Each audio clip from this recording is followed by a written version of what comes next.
Welcome to the Sound Relief Podcast.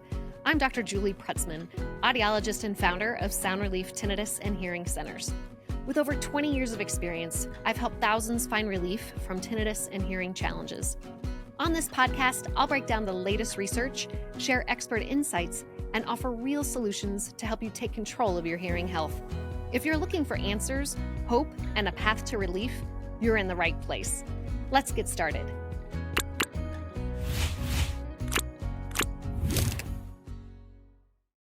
Today's podcast covers the basics of tinnitus. Tinnitus is not a scary disease or disorder. It is just a symptom of change within our bodies, and the more you understand it, the less scary it will be. Let me help you understand it better. Let's jump in. First of all, you can pronounce it tinnitus or tinnitus. Either are correct.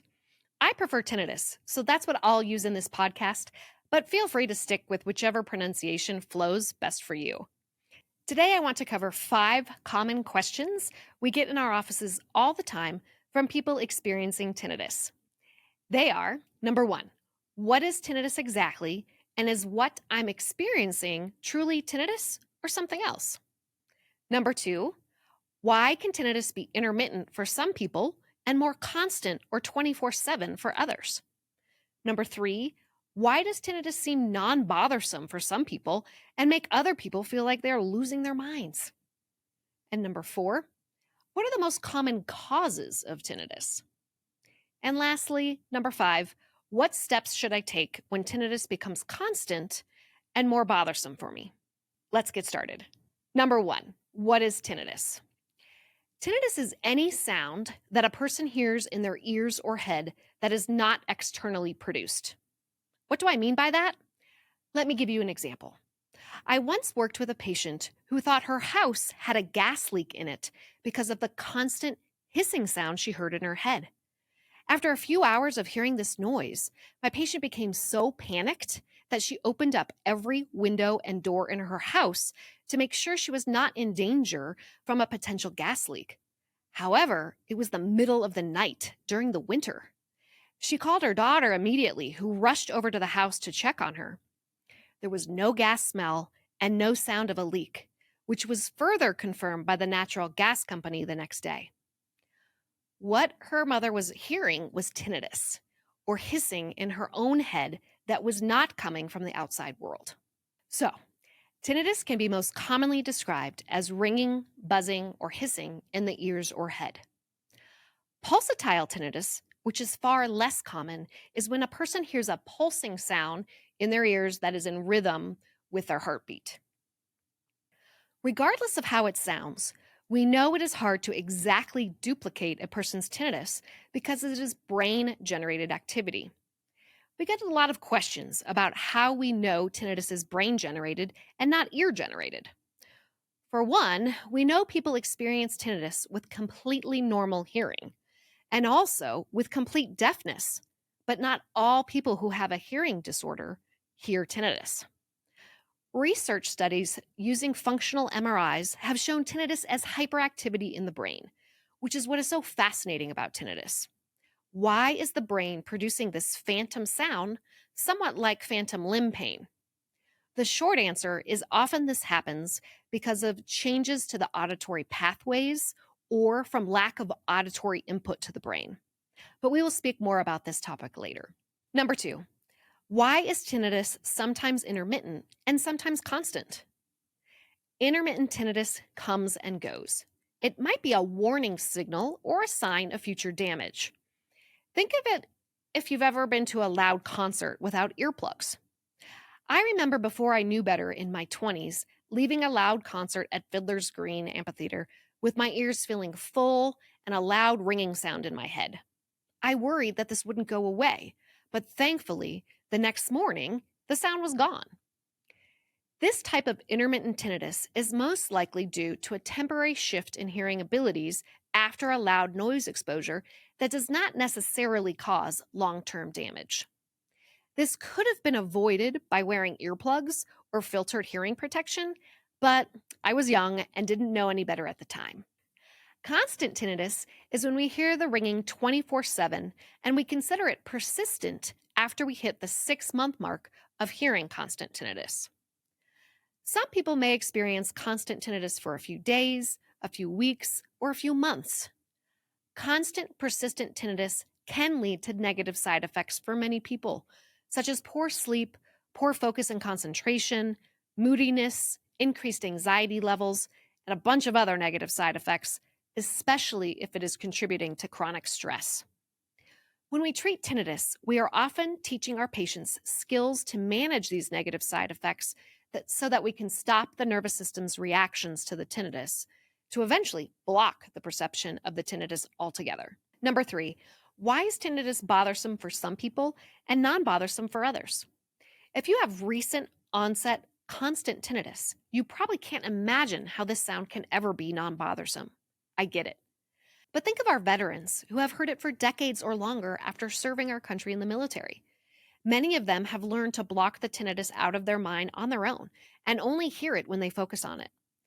On the other hand, many of them cannot block it and need some serious help to manage their tinnitus symptoms. Why is there such a big difference in the responses we see to tinnitus? Well, simply put, no two brains are the same, and therefore no two nervous systems are the same.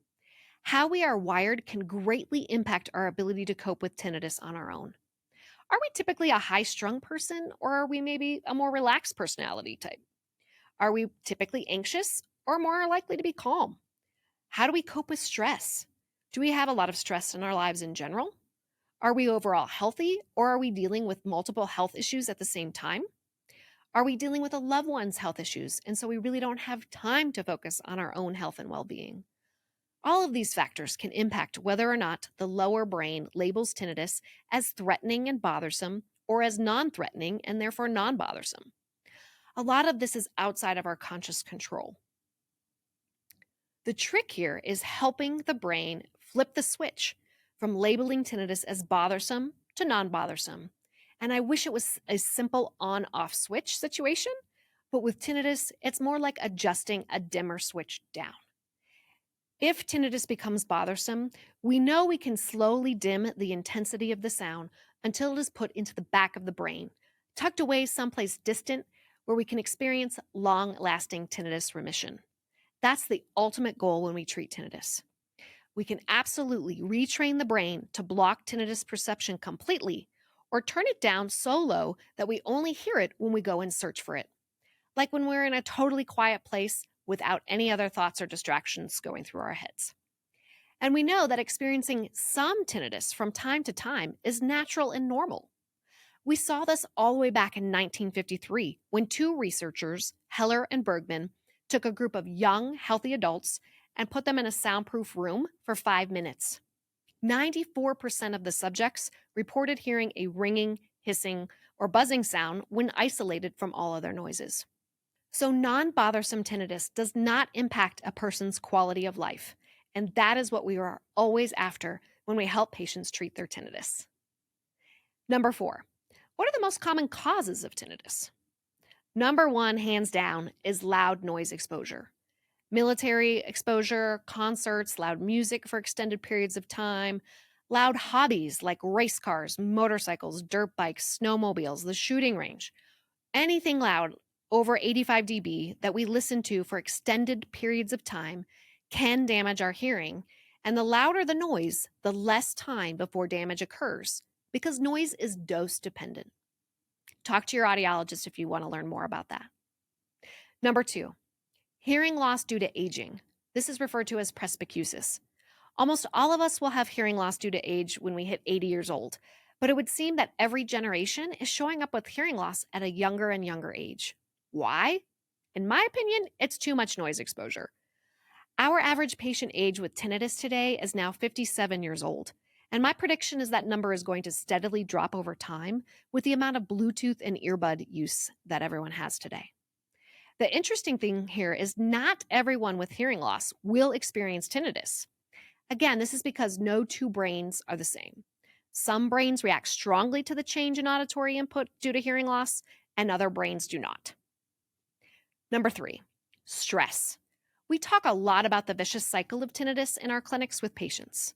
Stress is a major contributor to tinnitus, often because of lack of sleep, And tinnitus might not allow us to get a good restorative night's sleep either, leading to louder tinnitus perception the next day.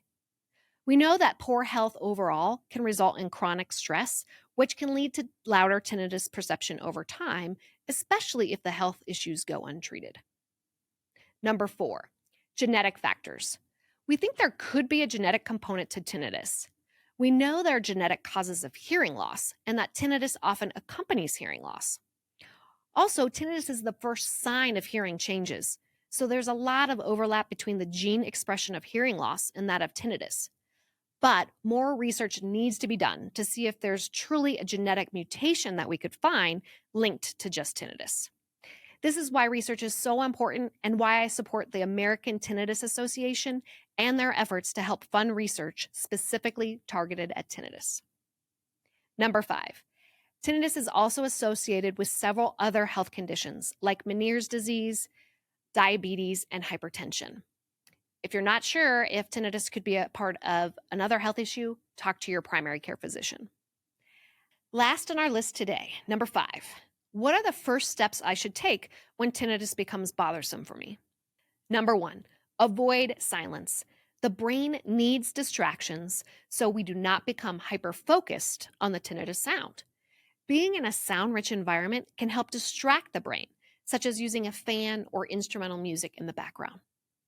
Number 2, practice good self-care. Try some deep breathing exercises, take a walk or bike ride, and make sure you are in good overall health. Look at your sleep routine and make sure there is nothing you are inadvertently doing to compromise getting a good night's sleep. Number 3, get your hearing tested. If you even have a mild amount of high-frequency hearing loss like I do, giving that missing input back to your brain can make a world of difference. Plus, tinnitus sound generators like I wear can calm an overly active nervous system and provide further distraction away from the tinnitus, which I have found to be super beneficial. Also, having a baseline hearing assessment is important to tracking your symptoms and progress with treatment over time. Thanks for listening to the Sound Relief Podcast. If today's episode helped you, share it with someone who needs it. Remember, you're not alone. Relief is possible, and I'm here to help. See you next time. This podcast is presented for educational purposes only and is not intended to be a substitute for medical advice from your physician.